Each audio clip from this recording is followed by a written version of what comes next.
hari imitekerereze cyangwa se ibintu biranga ibitekerezo bizagaragaza umukobwa se cyangwa umugore we wihariye kuba yakunda nyine igitsina gabo cyangwa wa mugore bavuga ngo nyine akunda abagabo. Ese iyi mitekerereze ni iyihe? Ni ya imitekerereze ahorana ku buryo nawe wakumva wenda even mwamuri no kugana cyangwa yaba ari ibitekerezo ariko ugahita umenya kabisa uyu muntu akunda abagabo, atigeze anavuga ijambo umugabo cyangwa se atigeze anakoresha andi magambo abigaragaza, ariko just wakumva imitekerereze ye afite ndetse n'ibitekerezo by'ukuntu twaga tuvuga ngo kabisa uyu muntu akunda abagabo. Igitekerezo cya mbere cyangwa se ibintu akunze guhora yitekereza, ahora yibaza ese uyu muntu arankunda koko cyangwa arimo kunyikinira. Muri uyu mukobwa ukunda abagabo cyangwa umukobwa nyine wumva ko akururwa n'igitsina gabo, we ahora yibaza kabisa ngo uyu muntu turi kumwe ankunda bingana iki, arankunze aranyina cyangwa se nimba ari n'umugore agahora yibaza ngo ese umugabo we aramukunze, ni ukumva ko ashidikanya ku rukundo bari kumwe ako kanya cyangwa se bari kumwe ako kanya, kuko just kuba nyine unakunda abagabo urumva ntiwabaho udafite umuntu muri kumwe, ahubwo ikigaragaza ko bakunda cyane udahagijwe n'uwo muri kumwe wohora wibaza se uyu muntu turi kumwe arankunze cyangwa se abari kongina. Abahora yibaza ku mibanire n'abandi cyangwa se agashaka kumenya niba urukundo arimo ari urukundo nyine rw'amayeri, rwa rukundo nyine akumva nyine nanyuzwe no kubona nyine ibyo bamubwiye cyangwa se nanyuzwe no kumva bahora bamubwiye ngo baramukunze, nyine aba yumva kabisa afite nyine wahura mu matwi umubwira ngo kabisa ndagukunda, nyine ahora akwibazaho wowe muri kumwe nyine yumva atanyuzwe n'uko uri kumwiyereka nyine. Nababwiye ngo hano ni kuri Kedera Entertainment, noneho ntihaca ibintu by'ubwenge nk'ibi, amayeri nk'ani ibintu byose by'ubwenge. Menya ko wakoze subscribe aho hasi handitse subscribe kandi like kuri video nabyo ni ingenzi. Ikintu cya kahise cyangwa imyibarize ya kabiri cyangwa ibitekerezo bimuhoramo umukobwa cyangwa se igitsina gabo akunda igitsina gabo cyane, ahora yibaza se ninde undeba cyangwa ninde unyitaho kurusha abandi.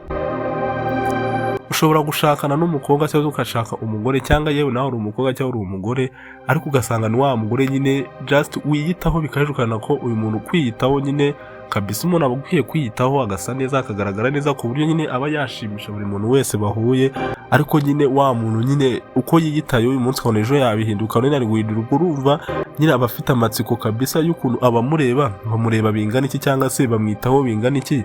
Ese abandi baba bari kumwe yaba abakobwa bagendana abagore b'abashuti bo babitaho bingana iki.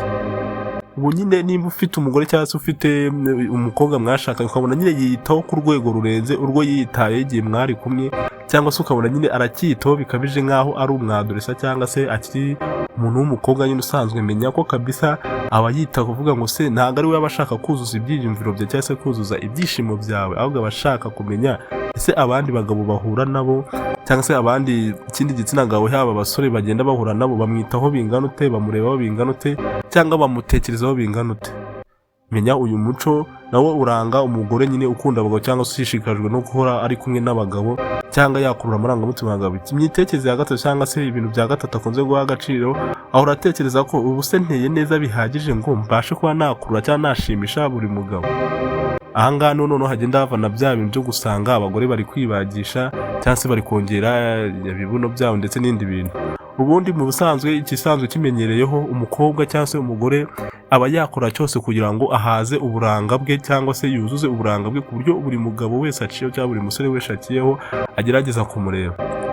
Ariko nimba agize ibyago akaba yahura na mushuti we cyangwa se akagira undi muntu bari muri sosiyete imwe cyangwa se bakunze kubana ahantu hamwe aho ariho hose, ugasanga afite ikintu kiba cyakurura abagabo kurusha we cyangwa se kiba cyakurura abagabo ku rwego rurenze urwe, we ahita ashaka ashyira imbaraga ze mu kwiyitaho kugira ngo nawe arebe ko abo bagabo nyine, kuko abagabo ni nk'abana, ni abantu basanzwe kabisa. Umugabo iyo abonye umugore kabisa nimba mwese muri beza ariko hari undi ukurusha ibyiza ntiwarirebera kurusha wewe, ntabwo aravuga ngo mwese arabareba, nyine niwe ha agaciro akareba.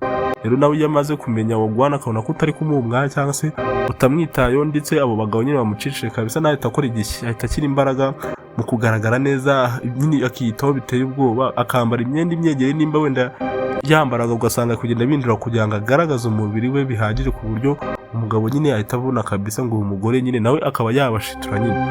Wa mugore ubahora wibaza ngo se neye ute cyangwa se uko neye ko ngaragara birahagije kugira ngo nshimishe umugabo cyangwa nkurura abagabo yewe n'abasore, ukabona nyine urabyibaza ukabona nyine ahora ahindura imyambaro nyine. Menya ko nyine uwo muntu niyo yaba adafite imico nyine igaragaza ko akunda abagabo cyangwa se atabajyamo cyane, ubwo kumenya ko afite kamere muri we nyine yo gukunda abagabo cyangwa se yo gukunda abasore.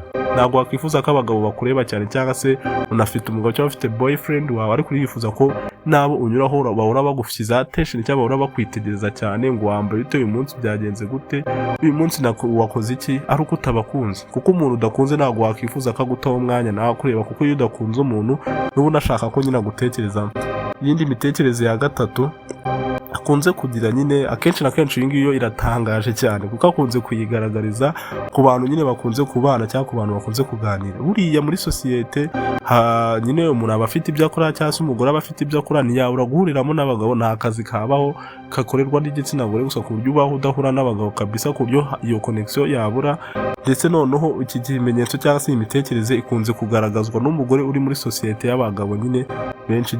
Akenshi umugore aba akunze kwibaza, ese uyu mugabo yandoseho isi ibyo twavuganye hejuru, cyangwa se uko tubanye abiha agaciro, ese kuba ambona nyine just abifata gute. Buriya mu gitsina ngo cyisa umukobwa ukunze kwibaza nyine akagira amatsiko yuko nyine umugabo amufata cyangwa se umugabo ibyo yamumenyeho. Akenshi na kenshi rimwe na rimwe akamubaza ngo ese warose iki, nyine agira ngo yumve ko basi umugabo aravuga ngo uyu munsi nakurose. Ibintu nk'ibyo nabyo biba bigaragaza ko uwo mukobwa yifitiye irari ry'abagabo cyangwa se uwo mukobwa nawe yikundira abagabo muri natire ye. Nyine akunze kwibaza ibibazo byinshi byerekeye n'imibanire ye n'uwo muntu, ugasanga si n'uwo gusa, n'uwo wundi ageze arabyibaza.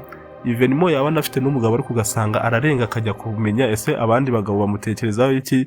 Sometimes yaba afite umushuti we, ndaguha urugero, yaba afite umushuti we ukunze kuganira nyine urukundo, wenda wowe ushaka kuba uri umugore cyangwa uri umukobwa ariko ufite umushuti ukunda kuganira n'abagabo cyane, cyangwa se wenda ni nabasaza cyangwa n'abandi bantu bahuriye ku kintu, ariko ugahora umubaza se bano bantu bantekerezaho iki, bamvuzeho iki. Nyine ibintu nk'ibyo nyine uhora ufite amatsiko y'ukuntu abo bagabo nyine bakubona cyangwa bagutekerezaho directement. N'uwo nguwo abakunda abagabo muri rusange nyine aba yifitiye akamaraso yo kuba akunda abagabo. Ikintu cya gatanu akunze kwibaza nacyo gitangaje cyane, badakunze kugaragaza cyane ariko nacyo gitangaje, akunze kwibaza ese naba nishimiwe kurusha abandi.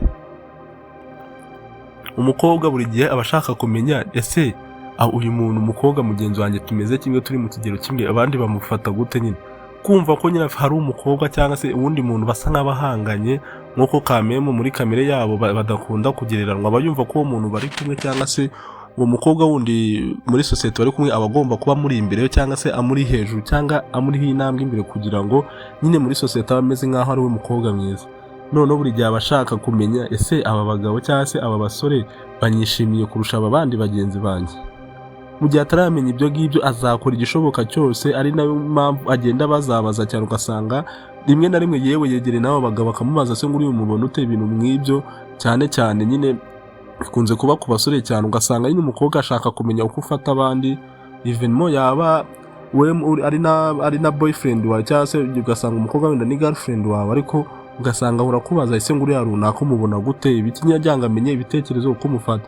Kuko nyine abagabo bo bamenyerewe kuba nyine ushobora no kukunza umuntu, ariko nyine wabona umuntu mwiza kabisa ukabibona ko ari mwiza ku buryo wanabibwira n'uwo ukunze ngo wenda gukunda, ariko nyine uriya ni mwiza. Nyine kuko n'umukobwa ushobora kuba utagira iyo mico nyine yo guhita ugaragaza ukuri kwawe, cyangwa se uri wa muntu nyine wubaha umuntu muri kumwe ku rwego ruri hejuru, ku buryo ushaka kubaha nyine urwo rukundo rwanyu, ku buryo utajya kumubaza ibyo bibazo bindi. Ariko nyine umukobwa we kuko azi ko ariyo kamere y'abagabo nyine baba wagira ngo baba bafite akazi ko kureba buri muntu wese uciyeho, akaba yamwigira akamubaza se ngo uriya ngo umubona ute, mubona yitwara gutya. Nyine akamenya ese uyu mukobwa ku bagabo ari njye nawe ninde ushitura abagabo cyane, hari njye nawe ninde bafata neza cyane cyangwa bafata nk'undi urenze.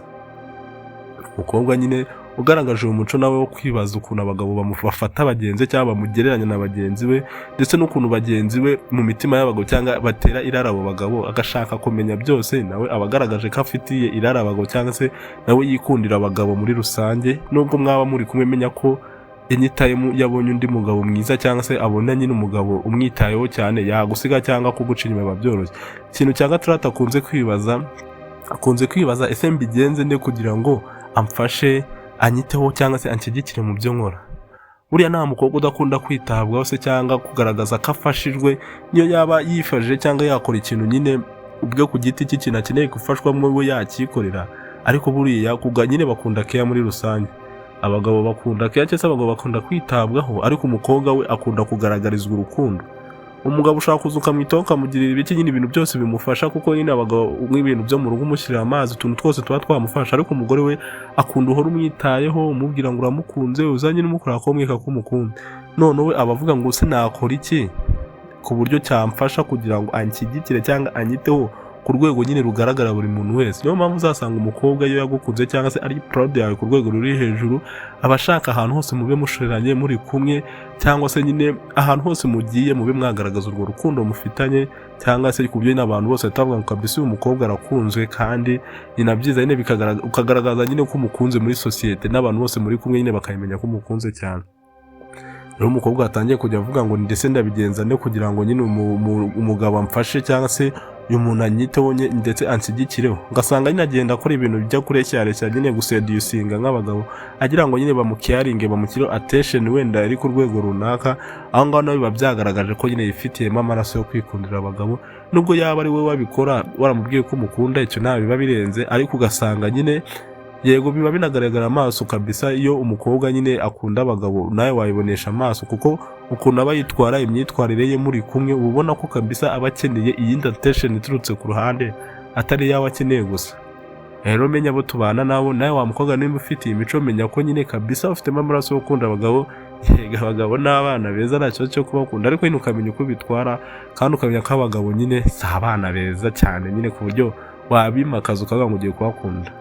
Nyine nabo ni beza, ariko nyine n'uzagufasha uzasanga ari wandi mwabaye inshuti, ariko ukamenya nyine kumanaginga situation ndetse n'amarangamutima yawe, kugira ngo nimba unafite uwo mukunzi mubashe kubana neza, ndetse mubashe no kumugumana, ndetse n'urukundo rwanyu rushyigikirwe n'Imana. Wewe twari kumwe kugeza aka kanya ubu w'agaciro, menya ko wakoze subscribe aho hasi kuri Kado Entertainment, please ukande like kuri iyi video, ni iby'agaciro, ni iby'ingenzi. Comment uko ubyumva ndetse n'uko ubitekereza, kandi ujye ukanda no kukazojya kugira ngo video zindi cyangwa se ibiganiro nk'ibi by'ubwenge bye bikugeraho mu bambere, kandi tuze no kubanda no mu bindi biganiro by'ingenzi mu kanya gato. Ciao ciao.